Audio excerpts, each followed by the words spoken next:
Kevin, can we just bring up the image for how weighting works in incursions now? Because you can now get any gear set from any incursion, correct? Yes. Yes. But you can also get any gear set from any random guy now. That's true.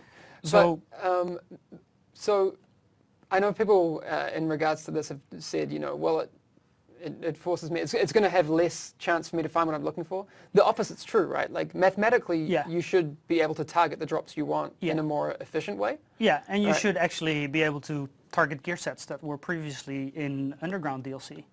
Okay, so if you don't own the Underground DLC, you can now get that content? Yeah, okay. Yeah, exactly. It's like the weighting before was like the gear sets that released in one of our updates were mostly available in the Incursion that released in the same update. Okay. And of course with Underground, with that being paid for, and Dragon's Nest being paid for, and Underground, the game mode, being paid for, that means that those gear sets were there.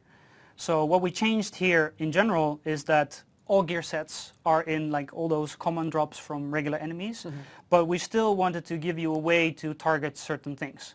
So what we tried now is to actually like tie, like you can see in this image, like tie certain slots of gear set to a certain incursion. Sorry, a quick disclaimer. Yes, armor is actually chest piece. I don't know why. Yeah, that should be a vest. Yeah, sure. Chest armor. Yeah. So, of course, Dragon's Nest is still a paid-for incursion, but you only need 4 out of 6 pieces to make a gear set work. Yeah. So, like even people that don't own Dragon's Nest can farm for these sets. Yeah, and technically they could find backpack and knee pads elsewhere in the world. Yeah, as a random definitely. drop down, right? Yeah, they're not locked to this. It's more like if you play this, then the rewards from this incursion will tailor towards this, and you can actually preview this when you look at the rewards on the incursion icon in the world map. Oh, okay, so it'll tell you on the map. Yeah. Nice. Okay, so now we have some information about a very important change to the way things are going to work in terms of the loot drop. Now, the incursions are going to specifically drop certain types of gear.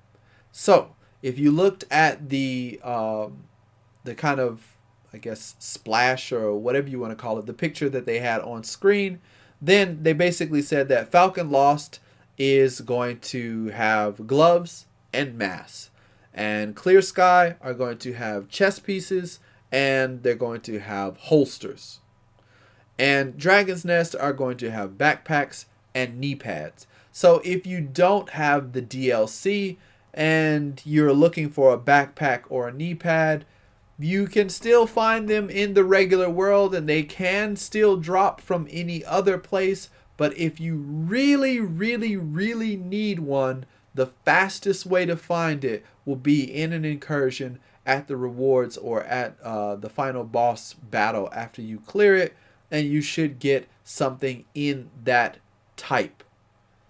That is how the incursions are going to work, so that people can farm more efficiently for what they need once the 1.4 patch comes. How do I feel about that? I think that some people enjoy certain incursions a little more than others. Personally, I'm kind of mixed.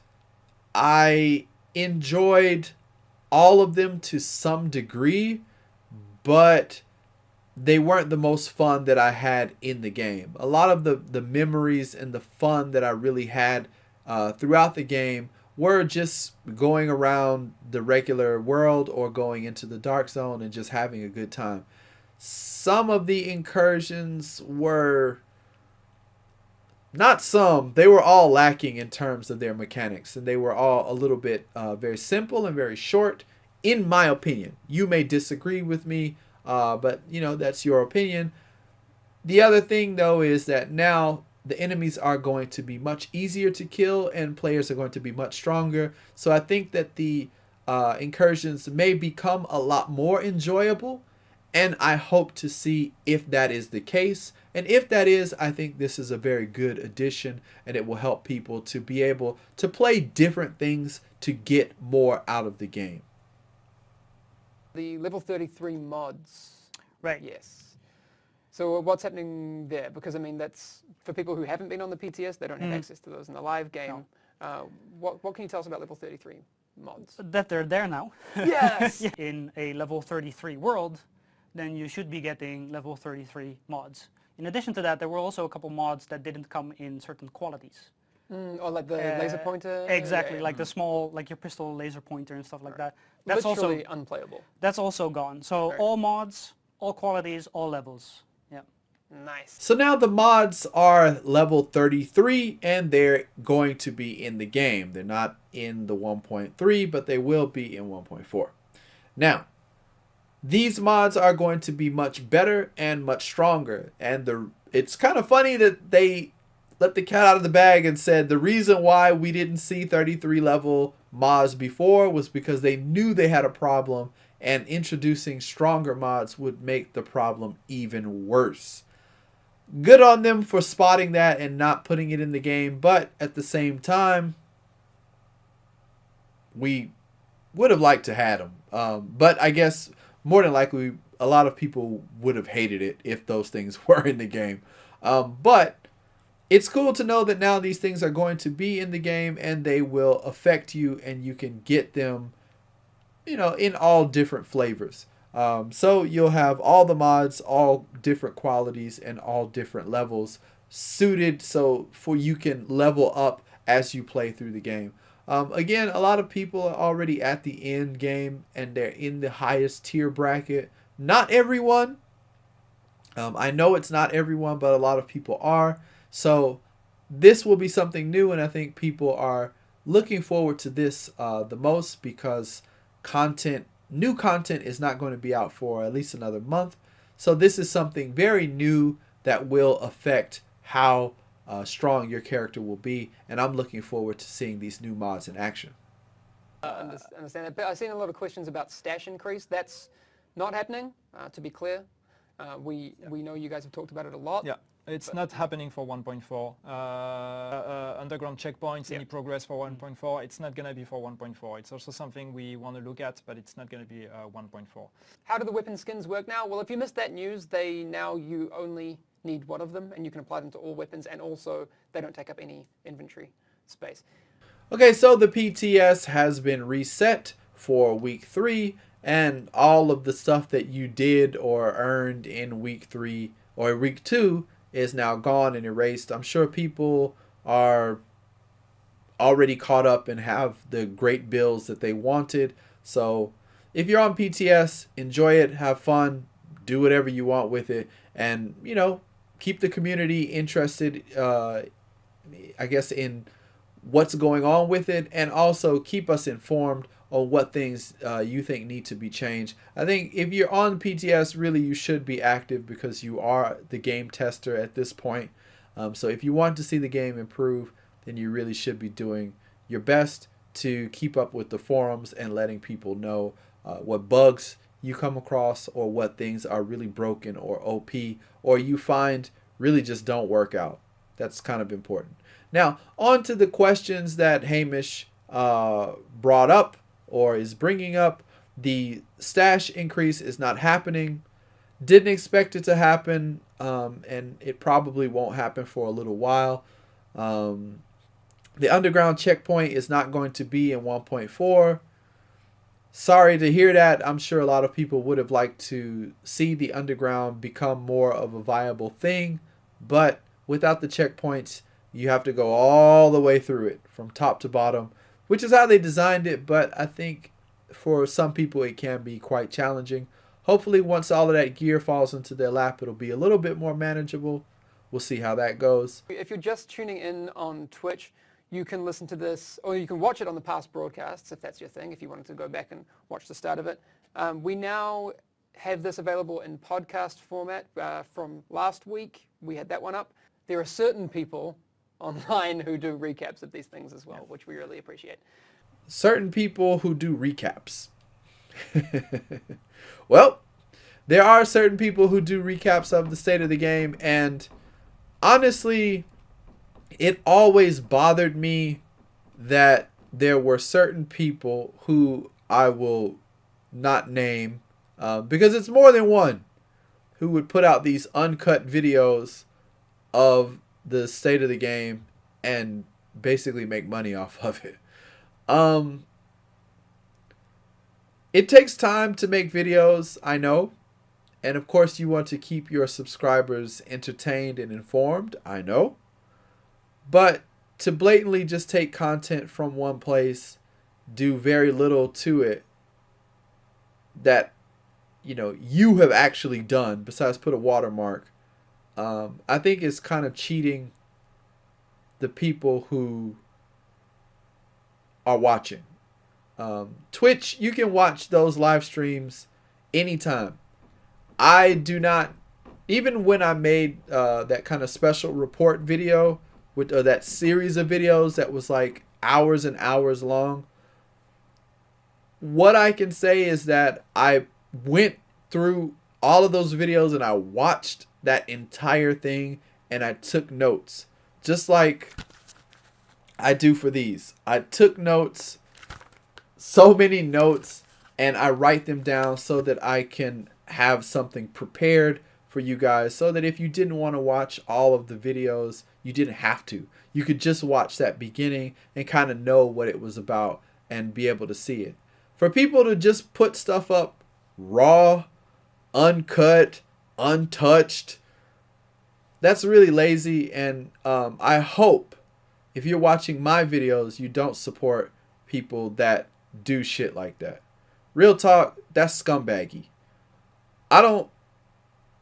I spend a lot of time making these videos, and if somebody just does stuff like that, where they just copy and paste other people's material, throw it up there with very little. I've never really watched a lot of those things, but I've heard about them from Paul and some other subscribers that other YouTubers, big and small, do them.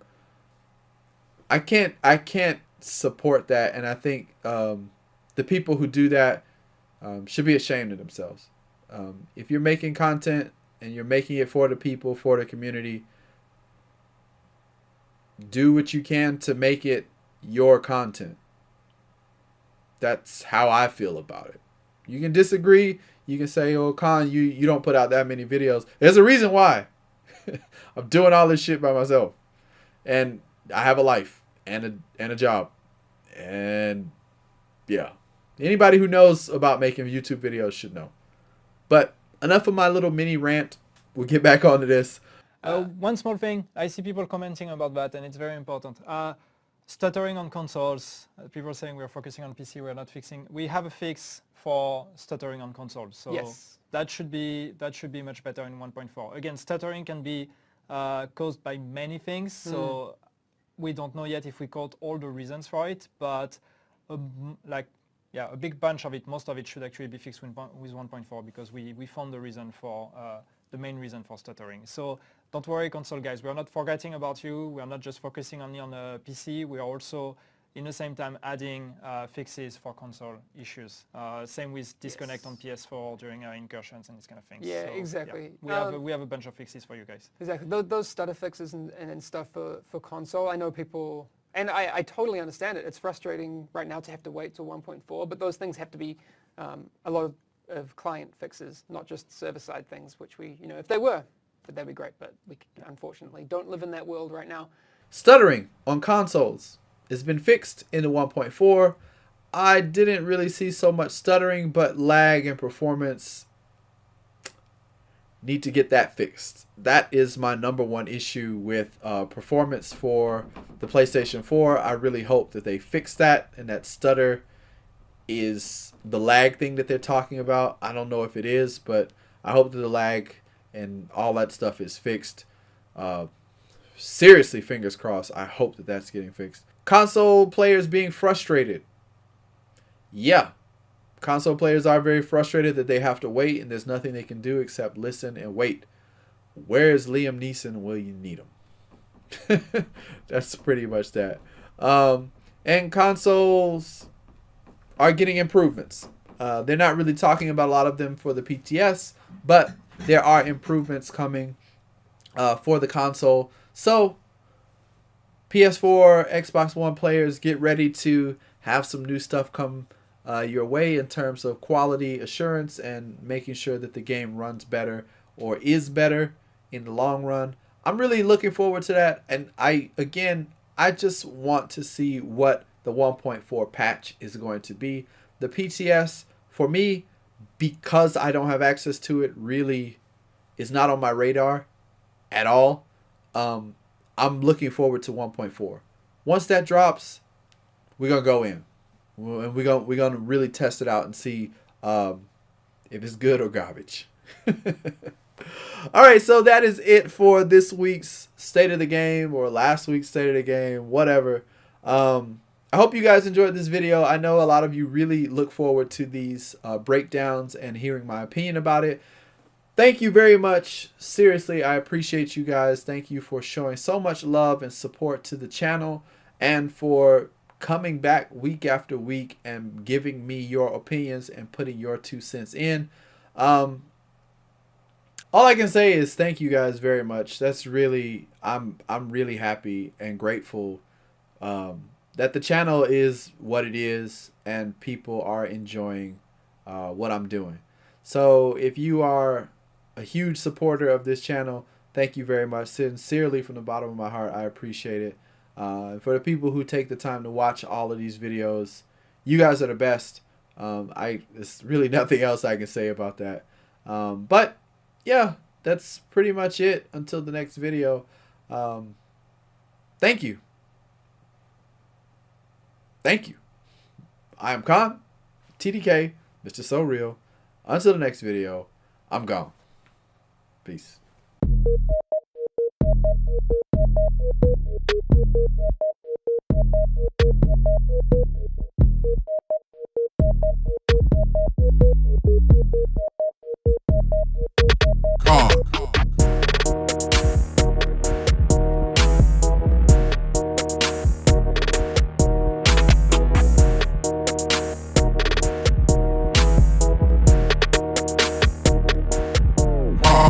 Sorry, didn't mean to offend anyone. Division Tech lovers.